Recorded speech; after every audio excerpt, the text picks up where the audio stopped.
Welcome to our first theory video for season 4 of Only Murders in the Building. I'm Dan, that's Jules, and that is Eric, our wonderful Discord member. Eric, thank you for being here. He made this graph that we're going to try to break down to see what leads to Sazz's death. And we're going to try to break that down by reading your comments. And if you want to be included in the next one, we're doing at least 2 more of these by the end of the season. So just drop your theories below and you could be included in the next theory video. So we're going to kick things off with some maybe Sazz is alive stuff. I love these types of theories. So Jules, So what do do you got? I. Yeah. All right.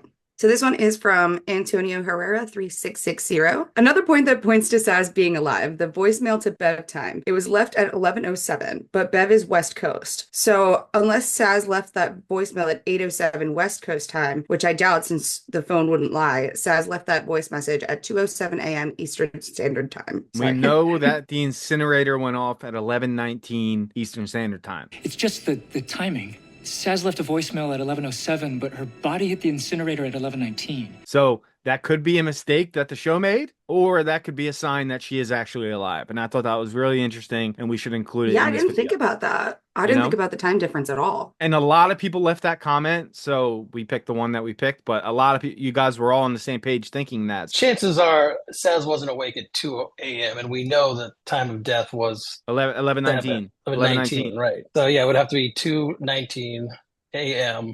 East Coast time for that to work out. So I speculate that it's just like a mistake in the script, maybe.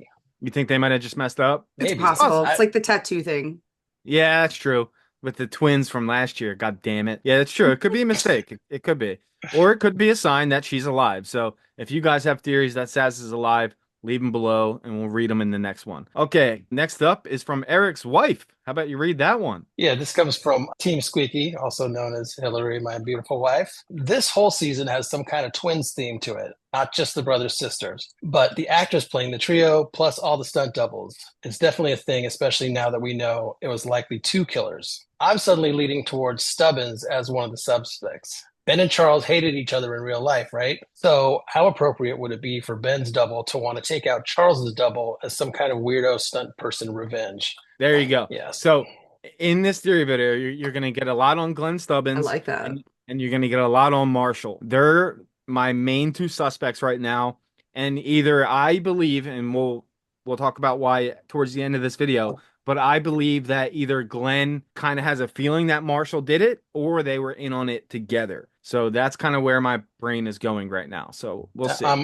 Yeah, we'll talk more about this later, but I have some ideas around that, the duality of Glenn and Marshall for sure. Yeah.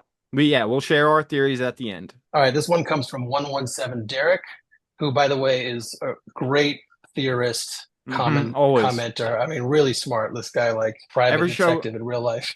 Every show we cover, he's always got really great takes. He makes it into almost every theory video. So yeah, he's great. Yeah, spot on. He says, good catch on Glenn having bad eyesight, which is the opposite of Marshall, who points out he has 20/10 vision, supervision, and doesn't need the glasses. In a season about doubles, the Glenn and Marshall pairing is of polar opposites. Oh, these aren't real either. I have 20/10 vision. I'm picturing like a yin and yang symbol, right? Like they Mhm. just complement each other in that way, but they're not similar enough to notice. Yeah. That kind of makes sense though, because I feel like the twins thing is almost too obvious hmm in this season, which is like annoying because I really want it to be twins. I want us to be able to be like, we called that last season. And it was really heavy-handed this last episode with Right, the brother right. sisters being So- like front and center suspects.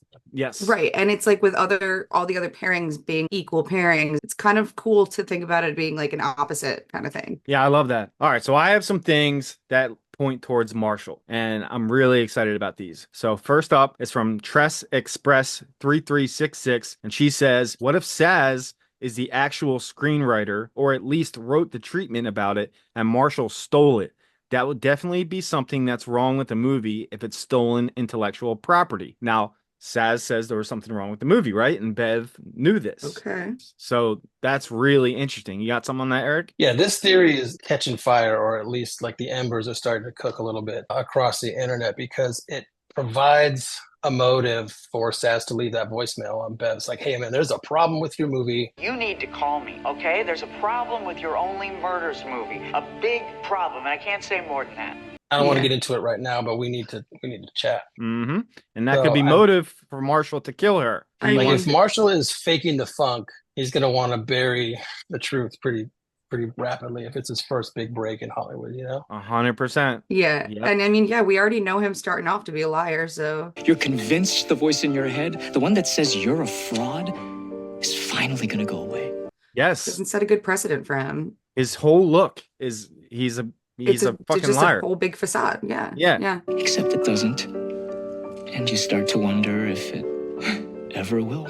I'm right there with And I you. could see Stubbins being like that wacko to make that connection of, oh yeah, that's great revenge for me. I'll totally help you with that. Maybe it's funny you mentioned Stubbins. Maybe he's Stubbins' craziness. Glenn Stubbins, I'm kind of crazy. I got the Irish accent. I'm seeing rats, this and that. That could be one of those things. I don't know what the device is called in storytelling, where they seem out of it and out there and a little crazy, but lo and behold, they were right the whole time. Yeah. Yeah. So, all right. That leads perfectly into this next comment. Mhm. So, check this out. Rochelle Shika 4123 says, oh my God, Paul Rudd, Glenn Stubbins, was so signaling to the trio that the writer was a rat. He knows people are listening, explains the radio shenanigans, etc. Maybe he's a little crazy and paranoid, but every time he sees a rat, he is signaling something. We saw him do that in the bar. For the last time, Glenn, there's no rats in this bar. Oh, curse your eyes, there's no rats. What do you call that? And we saw him do that in the elevator. So he could just be totally out of his mind, or he's trying to signal to the gang that there's a rat among us. You're a right Conor McGregor. And it could be Marshall. So I kind of have theories that they're working together. And I kind of have theories that Glenn is trying to help them realize that Marshall is the guy. It's really interesting. It makes you think. And then, Jules, your comment kind of goes into this more. All right. So this is from KLD1215. Sorry if I butchered that. And they said, how would Marshall know how Oliver walks and wrote it into a script unless he had watched Oliver, for example, from West Arconia building? Again, more on Marshall. This video is very heavy-handed on Marshall, and he's my prime suspect. I'm going to be honest with you guys. He is my prime number one suspect right now, because remember when the gang came to him and he was like, I'm a suspect. Oh, let's go. Let's do it. I'm excited. I think that's all part of his facade. I think he's totally full of shit, and I think he's the killer. If there is a killer, if she didn't fake her death, if there's a killer, I think And, it's like, Marshall. To me, that would make sense too about Sazz being the one to write it, because she knows them quite intimately, would be able to get those details correct. Yes. Yeah, how would Marshall have intimate access to people in the Arconia, let alone the trio, right? Like Sazz has known Charles Right. forever, and they're like sitting around literally solving what? 3 murders so far, and there's Sazz just actually helping them in some of the seasons. She's the perfect person to have all that info. The only info Marshall has to work with is what he hears from the podcast. That's it. It's classic trio bickering. It's my favorite part of the podcast. God, I love you guys. He's not getting how Oliver walks from the podcast. He's not getting that info. Because remember, he had this script written. The script was written before he even saw these people. So how does he know that info? He's a little suspect. Another point about the script too. Charles points out that he loves the way he's written, right? He's just like, oh, well, hey, look, this is great. This is A+ work over here. Oh my gosh. Marshall, this script is amazing. You like it? I love it. I've never seen myself portrayed so accurately before. And who would write Charles in a a glowing light? Sazz would. Yeah. Like maybe Sazz wrote it, right? Like, wow, Sazz great is kind of the point, man. protector. Yeah. Great point. That's actually brilliant. Yeah. You love Charles, man. That's such a good point. Dude, I am with this theory 1,000% right now. I'm more I convinced. like this. I'm more convinced. I love it. Love it, love it, love it. All right. Now we have 2 comments from our Discord before we have one more from you guys. If you would like to sign up to our Discord, this is how you do it. You can join for $1 right now. We're running a special until we get 50 members in the Discord, and then it's going to be $5. So join up. It's a lot of fun. Eric? It's a lot of fun. It's all wholesome. It's great. We got more shows than just this one, obviously, covered in the Discord, and it's like one hive mind. We're one hive mind, and we're vibing in there. It's pretty rad.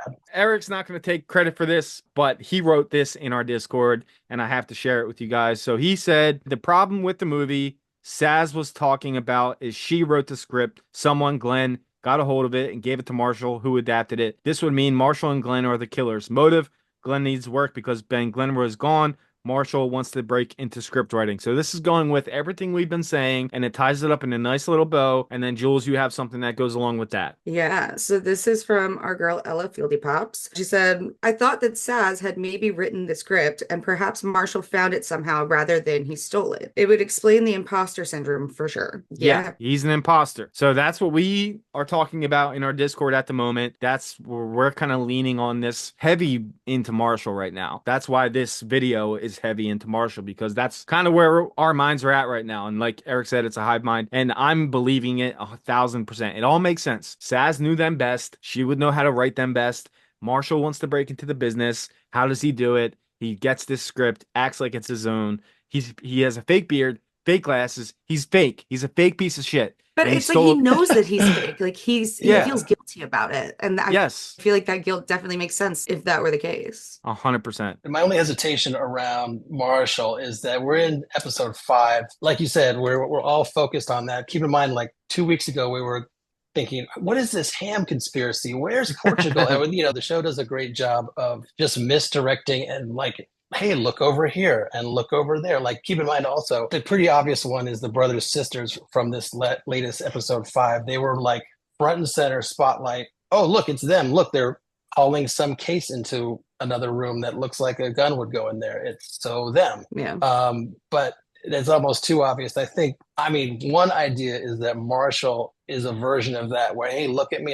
I'm an imposter. I'm fake beard and everything. But it's just to distract us from something else. Definitely could be. I mean, I didn't get that it was Cliff and Donna until pretty late in the season last year. So there could be a couple curveballs, but like you said, they set up the brother sisters to be front and center last episode. So that's who they wanted us to focus on. And I'm not focused on them. I think it's way too obvious. The shoe print thing, way too convenient. I don't think that's going to matter in the end.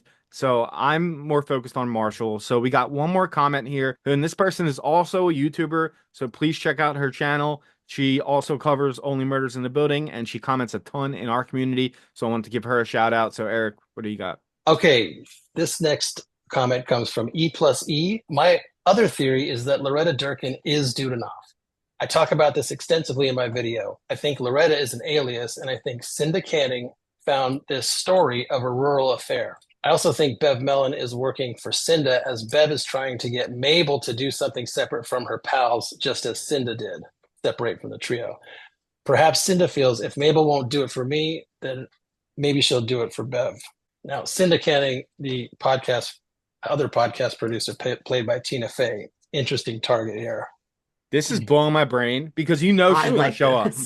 Tina Fey always shows up. She's going to show up. So for her to go another angle to try to get Mabel to work for her, she offered her a shit ton of money last year so she could be going the Bev route, because now Bev is like, let's flesh these ideas out. Let's talk about them. Okay, so here's the plan. You're going to flesh out these ideas, and I'm going to set you up on a meeting ASAP. I want to move forward with your next project. It feels very Cinda. It does. It feels very so Cinda. Cinda and Bev being in cahoots, that is amazing. I love it. And what is a recurring theme? Twins, doubles, pairs of people. Yeah, what if Bev Mellon is Cinda Canning's double? Yeah, they're pairs. They're paired up. Yeah, 100%. I love it. So that's a great one to end. She is like the Cinda of the movie industry, Yeah, she is. She is. They're very similar characters. They act similar. They have a similar aura to them. So that's the end of your guys' theories. Anybody else? You guys got anything you want to share before we close out? I do. I just want to touch on Charles's driver from episode 1, if I may. Yeah, please do. Just hear me out. Charles's driver from episode 1 was shown for about 5 seconds, looking away from the camera, coughing, slender frame. Could it be Sazz? Tinfoil hat. You never know.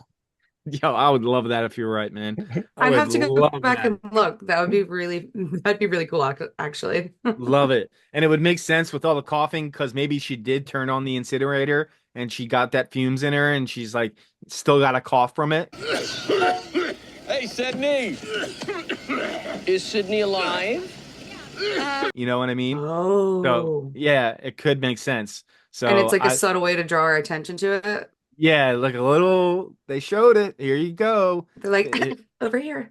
Over here. Ash. Yeah. Ash. Yeah. So, dude, if you're right about that, I would love that. That would be so cool. That's So, insane. yeah, Give That's- myself about a 10% chance with that, but yeah. That's I would be so happy if you're right, man. I would be extremely happy with that. Oh, me too. And that would mean she's not dead. So hopefully she's not dead. But what do you guys think? Now it's up to you. What are your theories? Do you agree with these? I'm very suspect on Marshall. There's some people that think Sazz is alive. Are you one of those people? What do you think? Leave your comments below and we'll read them in the next theory video coming soon. And thank you guys so much for watching and we'll see you next time. Later. Bye, guys.